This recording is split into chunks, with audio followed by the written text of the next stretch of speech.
اللي عمله معلم صبحي كابر ده معلمه. ادى للراجل المبنى واداله العلامه التجاريه والبس.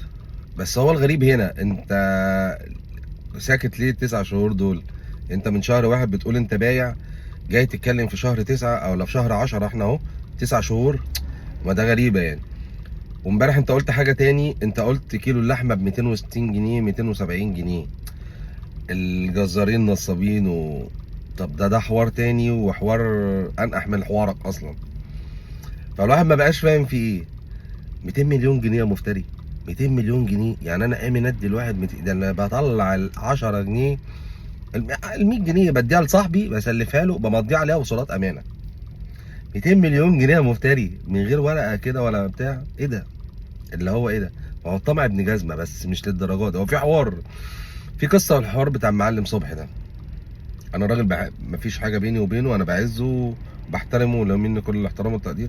بس اللي انت عملته ده فيه حوار، واحنا متعاطفين معاك مفيش مشكله. بس انت لبست الراجل الفلوس وخدت منه 300 مليون جنيه انت كمان. ما انت نصبت على الراجل برضه. اللي انت عملته امبارح ده نصب. انت نصبت على الراجل ولبسته مبنى بحيطان بعلامه تجاريه، وهوب انا اتنصب عليا انا وانا هفتح مطعم جديد. اللي انت عملته ده انت لبسته خلاص كده، وهتفتح بقى تحت اسم ابو كابر زي ما انت بتقول ولا ايا كان الاسم. بس الناس خلاص عرفت ان انت بتفتح مكان جديد. طب هي ايه؟ هي دايره كلها نصب في نصب، ده عمال ينصب على ده وده ينصب على ده، واي حد يشوف اي حد بياكله. طب ولا ايه؟ انت زعلان ان انت اتنصب عليك؟ طب ما انت نصبت على الراجل.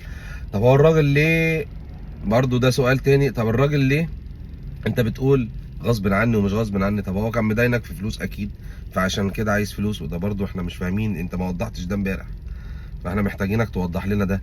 طالما بما انك ان انت طلعت اتكلمت وهيجت الناس على الراجل، طب اطلع وضح لنا برضو بقى، طالما هي بقت قدام الدنيا كلها يعني. ربنا يستر علينا والله. بس ايه ده يا عم؟ 200 مليون جنيه يا مفتري، 200 مليون جنيه. ده الواحد بيقول لك ب 100 جنيه وال 1000 جنيه ده لو ماضي، ده انا همضيه على وصولات امانه ايه ده يا عم؟ 200 مليون جنيه ومن غير اي حاجه. يعني ربنا يكون في عوننا. ايه الارقام دي يا جدعان؟ ده الواحد بيبقى معاه 10000 جنيه بيبقى بيقول ياما هنا ياما هناك.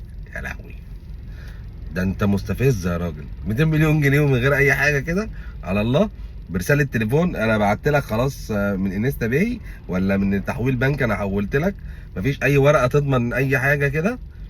طب احنا ايه ده؟